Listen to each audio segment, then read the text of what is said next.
नीति वचन जिससे हमारे पढ़ाई शुरू किया गया है, हम दोबारा उसी एक अध्याय के 1 से 6 पद तक पढ़ेंगे। हिंदी में पढ़िए थोड़ा देर से। दाऊद के पुत्र इस्राएल के राजा सुलेमान के नीति वचन। बुद्धि और शिक्षा को जाने, अंतर्दृष्टि के कथनों को समझे। बुद्धिमान व्यवहार में शिक्षा प्राप्त करे, धार्मिकता, न्याय और निष्पक्षता में। भोले को निपुणता, जवान को ज्ञान और विवेक मिले। बुद्धिमान सुने और अपनी सुविधा बढ़ाए, और एक जो समझता है बुद्धि की सलाह पाए। कि एक नीति वचन और अर्थ को समझे, बुद्धिमानों के वचन और उनकी गीता को भी।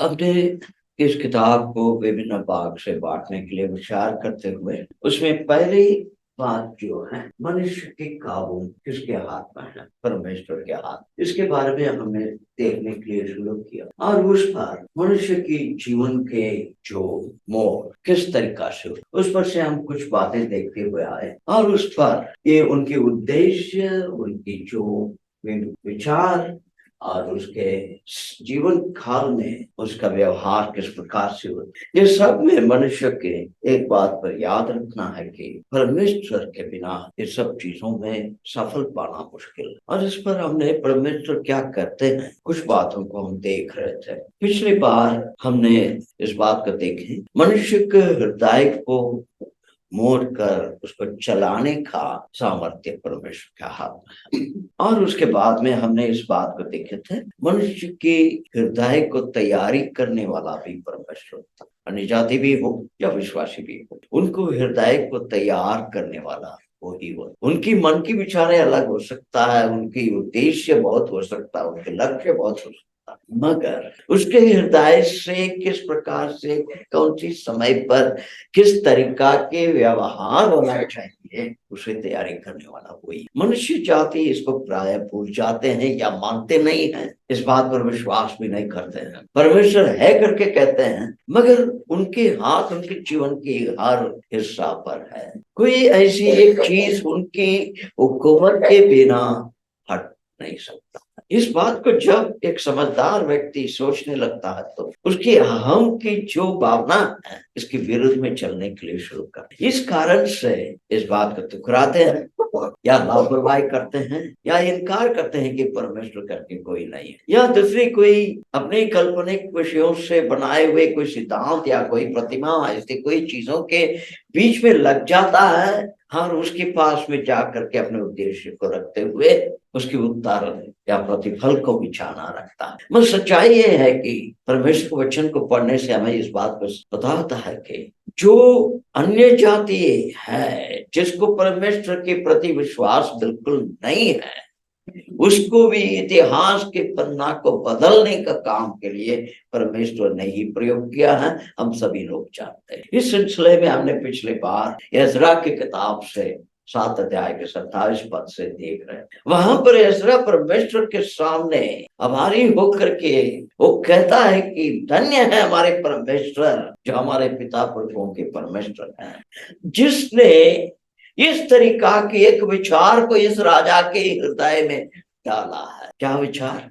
परमेश्वर के घर को जो उस यरूशलेम शहर में है, उसको सुंदर बनाने में और उसको सजावट करने के लिए उसके मन में विचार डाले हैं।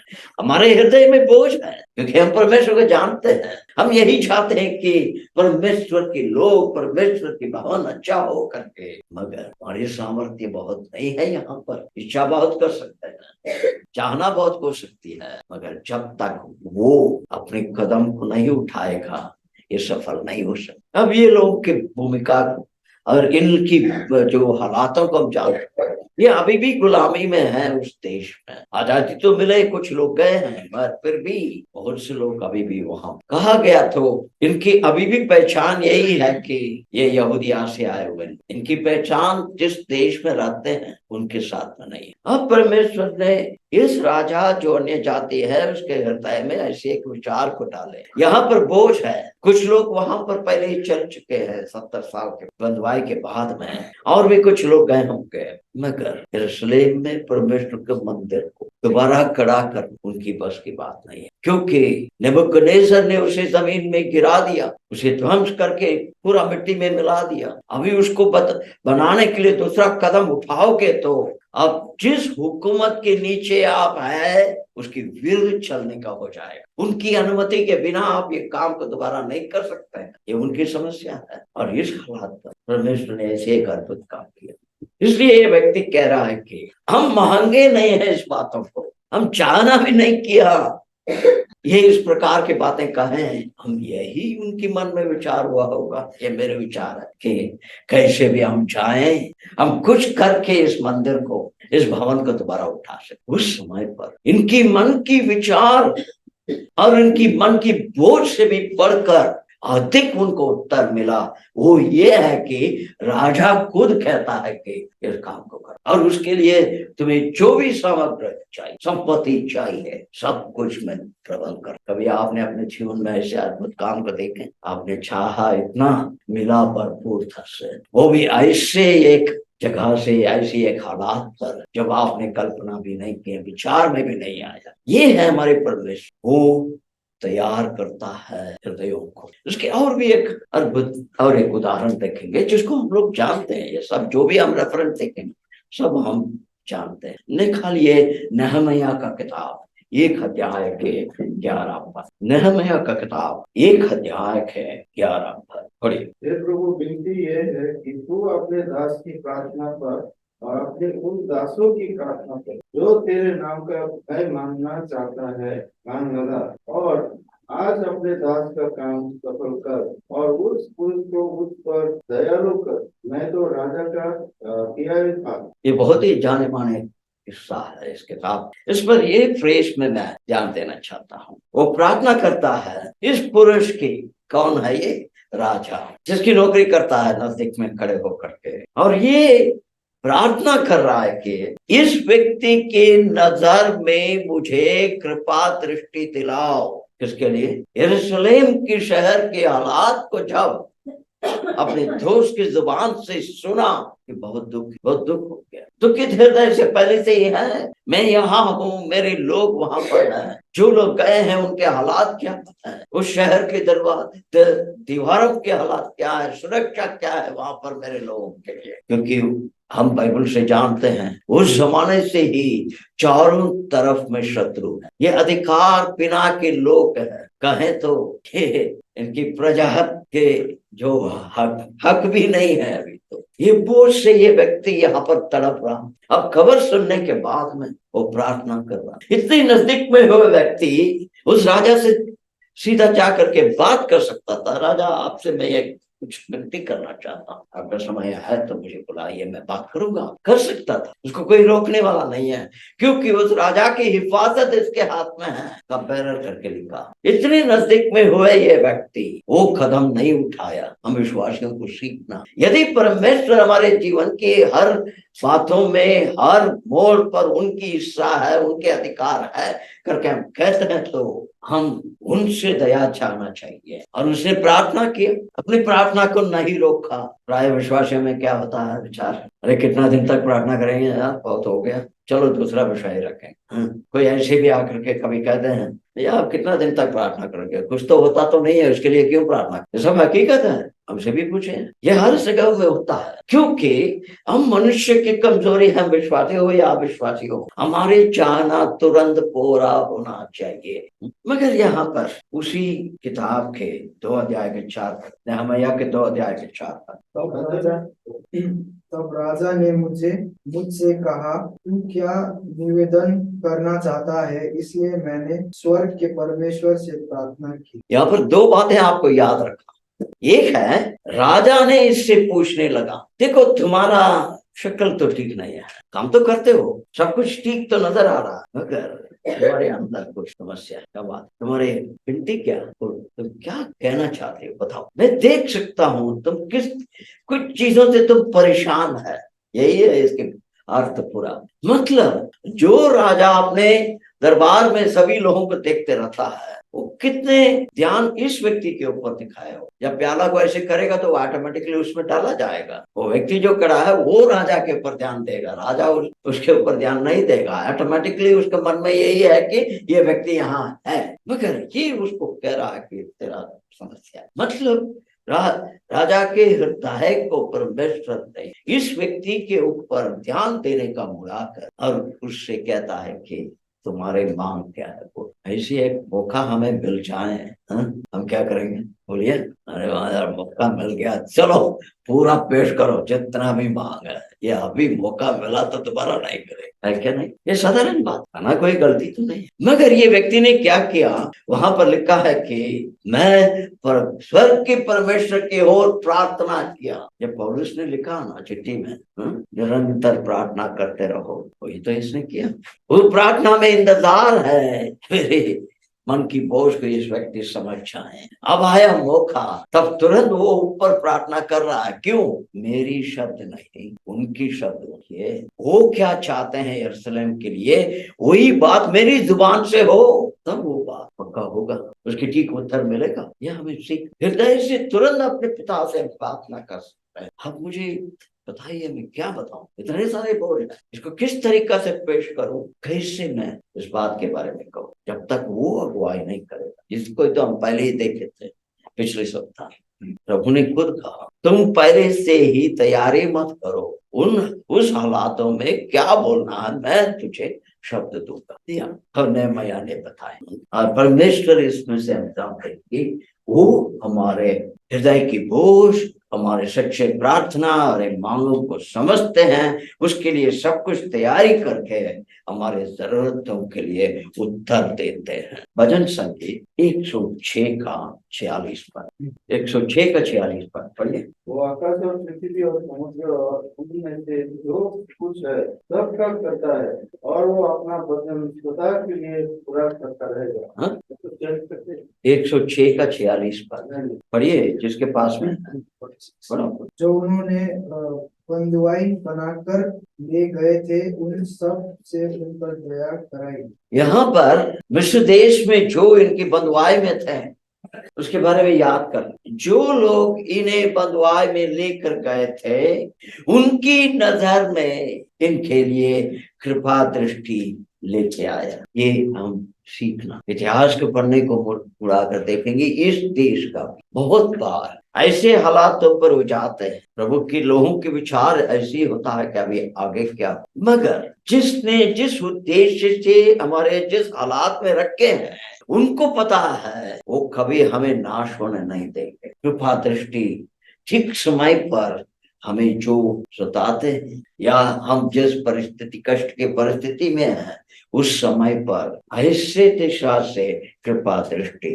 हम पर दिखाए जाए। इसे याद रखें। प्रेरित का किताब 7 अध्याय के 10 पद पढ़े। उसके सब नेत्रों से छुड़ाकर ईश्वर के राजा फिरौन की दृष्टि में अनुग्रह प्रदान, और उसने उसे मिस्र पर और अपने सारे घर पर हाकिम नियुक्त किया। यहाँ पर किसके बारे में उल्लेख किया जानते हैं? किसके बारे में प्रेरित बता रहा है यहाँ पर? प्रेरित का किताब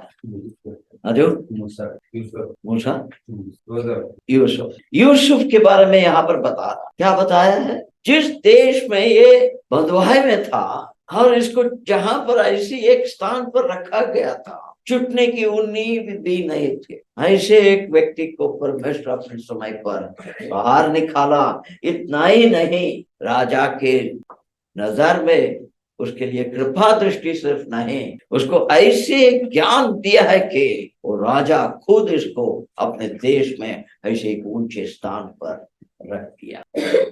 सिर्फ कष्ट से छुड़ाया नहीं, सिर्फ उसकी जिंदगी को आराम से स्वतंत्रता से रहने के लिए सिर्फ नहीं, उसको ऐसी एक स्थान पर रख दिया।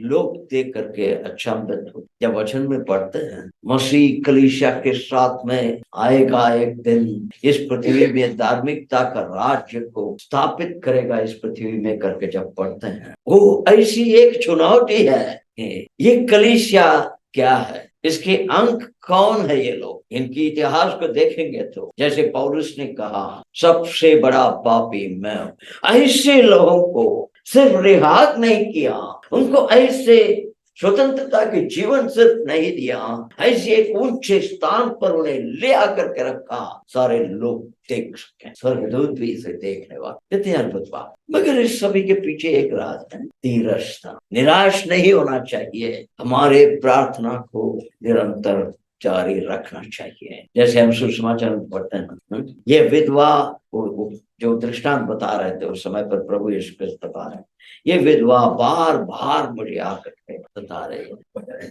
उसके माफ कर दो, उसके ऋण को या कर्ज खत्म नहीं चाहिए। परमेश्वर अपने लोगों की मन की बातों को सुनना चाहते हैं, मगर उसके हालात ठीक होना चाहिए, नहीं है तो इजराइल के जैसे हो जाए। यही बातों को समझाना चाहते हैं। अब है क्वालिटी ऑफ लाइफ, इस जीवन का जो सार किस प्रकार से होना चाहिए। निकालिए हितोपदेश का किताब नीति वचन 16 अध्याय के 2 पद, 16 अध्याय की 2 पद पढ़िए। मनुष्य के सारे मार्ग उसकी अपनी दृष्टि में शुद्ध होते हैं, परंतु यहोवा आत्माओं को तोड़ता है।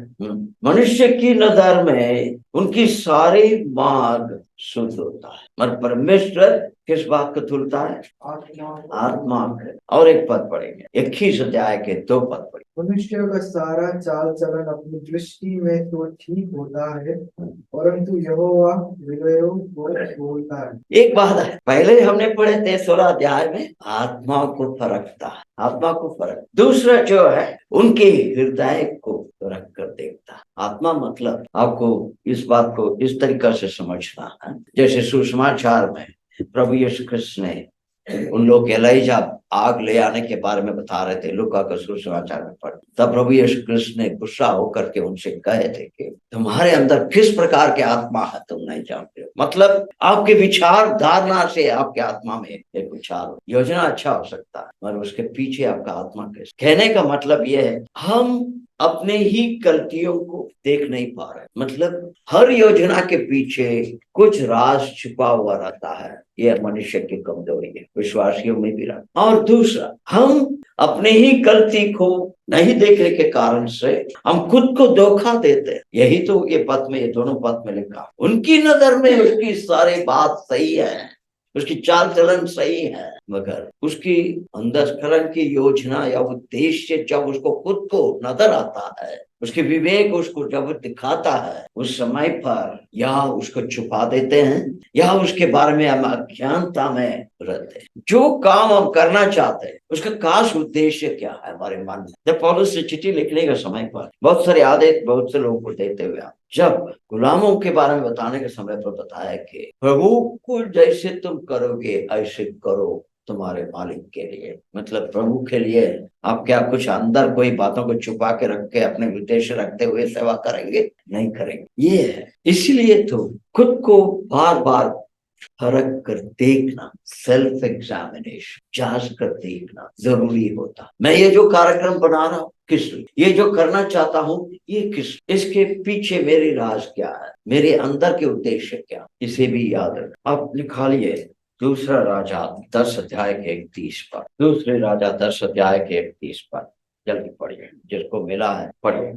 और यहोवा ने यहू से कहा, इसलिए कि तूने वो किया जो मेरी दृष्टि में ठीक है और अहब के घराने से मेरी इच्छा के अनुसार बर्ताव किया है। तू परपोतों के पुत्र तब तेरी संतान इस्राएल की गद्दी पर विराजती रहेगी। यहाँ पर यहू के बारे में, यहू बाहर से देखने से उसकी सारे काम सही लग रहा, उसकी जोश शुरू में परमेश्वर कहने से ही तो उसने किया, मगर बाद में अपनी मनमानी से करना शुरू कर। यह भी हमारी एक कमजोरी है। बहुत से मसीही जीवन प्रभु के सामने समर्पण होकर के आत्मा के अगुवाई से शुरू होता है, और कुछ समय के बाद में अपने ही सामर्थ्य से चलना शुरू हो जाता, क्योंकि ऐसी एक कमजोरी फन अंदर आ जाता है कि आत्मविश्वास, स्वयं की आत्मा के ऊपर विश्वास, सेल्फ कॉन्फिडेंस। यहू ने ऐसे ही किया, परमेश्वर ने उसको सलाह दिया था। यहाँ पर वही बातें लिखा, इज़राइल की परमेश्वर के परम प्रधान परमेश्वर की दी हुई नियमों को उसने लापरवाही की, अपने हृदय में उसके बारे में थोड़ा भी उसने चिंता नहीं किया। उसने यरबोम के संतानों की पाप से अपने आप को दूर नहीं रखा। अफसोस की बात है, हो जाता है, हम बताते नहीं है बात, पर हमारे जीवन में भी ऐसे अनुभव बहुत। और उन लोगों ने, यरबोम के लड़के ने, संतानों ने क्या किया, इज़राइल को पाप करने की दिशा में लगा दिया ताकि वो पाप में ही रहे। बहुत समय हमारे बातों को नहीं, हमारे चलन को देख करके दूसरे नया विश्वासी सीखता है। उसे याद रखिए, मैं यहाँ पर क्या प्रचार करता हूँ उससे नहीं, मेरे समर्पण प्रभु के सामने किस प्रकार से है उसे वो देखते हैं। हम सोचते होंगे तो विश्वास योग्यता से, सही बात, शायद वो भी सही, मगर हमारे चलन उसको कहीं न कहीं प्रदर्शन कराता है। हम बिना बोले हुए, हम जो अपने स्वाभाविक वास्तविक जीवन को प्रतिदिन बिता रहे हैं, जिसके द्वारा वो लोग इस बात को समझ सकते हैं ये परमेश्वर के पीछे अनुसरण करता है, उनके कदम पर कदम रख करके उनकी अगुवाई चाहते हुए करता है। बहुत से लोग हमारे जीवन को देख करके तालियां बजा सकते हैं, शाबाशी दे सकते हैं, सफलता भी हो सकता है, मगर परमेश्वर की नजर अलग है। इसलिए हमारे जीवन की सार के ये सब बातों को देखेंगे तो संबंध हो या नहीं हो, फिर भी एक ही विचार मुझे बार बार उत्पत्ति की किताब से नजर में आता। जब याकूब फिरौन के सामने खड़ा रहा, जब याकूब को देख करके फिरौन पूछता है आपकी उम्र कितना, उसकी स्टेटमेंट सीधा नहीं हुआ इतना साल हो गया, वो बोलता है मेरे जीवन काल के सफर में कुछ समय बुराइयों में कुछ समय अच्छा। मतलब उसने जैसे अपने जीवन में चलते गया परमेश्वर के तारना कितने बार किस तरीका से हुई है, ये सब बातें उसके दिमाग में गूंज रहा। इतने साल के बाद जिस लड़का मर गया करके विचार कर रहा था उसे जिंदा देख रहा, तब परमेश्वर की कृपा उसके हृदय को छुआ। तब अपने वृद्ध उम्र के बारे में घमंड करने को उसको विचार नहीं आया, अपने जीवन के सार को बताया कि इससे आप समझ सकते हो, मतलब उम्र की लंबाइयों से नहीं, कितने साल आप एक अच्छे जीवन बिताए परमेश्वर को प्रसन्न कराने, ये मुख्य है। 40 साल से मैं विश्वासी हूँ, मैं बहुत घमंड कर सकता हूँ, और कितने साल में एक लाभदायक सेवक रहा, वो कहना चाहिए। इसी बातों को पौलुस ने बता रहा अपनी बातों से, निकालिए प्रेरित 26 अध्याय के 9 पद। मैंने भी समझा था कि यीशु नासरी के नाम के विरोध में मुझे बहुत कुछ करना चाहिए। यहाँ पर कह रहा है उसके उद्धार पाने के पहले उसकी हालात किस प्रकार से, वो कह रहा है कि मैंने मेरे अंदर एक विचार रखा कि मैं बहुत कुछ करना है ये यीशु नासरी के विरोध में, तब तो मैं यहूदी धर्म के लिए एक अच्छे सेवक केवल व्यक्ति हूँ, मगर उसकी खुद की विचार, खुद की योजना उसे अंधा बना दिया सच्चाई से। अब इस सारे बातों को समझकर अनुभव से इस गवाही को दे रहा। हम में से इस प्रकार से हिम्मत से कितने लोग ऐसी गवाही दे सकते, विचार करें, क्योंकि हमारे व्यक्तिगत जोश जो पवित्र आत्मा से दी हुई जोश नहीं है, हमारे व्यक्तिगत विचार है, भावना है, फीलिंग बहुत समय हमें गलत मार्ग लेने में मजबूर करा देता। ये नहीं कि हम चाहते हैं करके, मगर हमारे अंदर वो दूरदृष्टि नहीं है जो परमेश्वर के पास है हमारे बारे में। इसीलिए समर्पण हो करके उनकी अगुवाई को चाहते हुए कदम उठाना जरूर होना चाहिए। हिब्रू की किताब जाने माने पता है 4 अध्याय के 12 पद, कुछ लोगों को तो मन में से बोल ही सकते हैं बिना देखे। पढ़िए 12 पद को जल्दी पढ़िए जिसको मिला। परमेश्वर का वचन जीवित और प्रबल और निर्भरी तलवार से भी और प्राण और आत्मा को और काट और गुदे को अलग करके आर पार छेदता है और मन की भावनाओं और विचारों को जानता है। हम क्यों कह रहे हैं कि तो उपदेश को, किताब को ध्यान से पढ़ना है, हर रोज पढ़ना है करके, इसी कारण से यही वचन हमारे सच्चाई को, हमारे सच्चा विचारों को, हमारे योजना के पीछे छुपी हुई कमजोरियों को निकाल कर दिखा सकता है।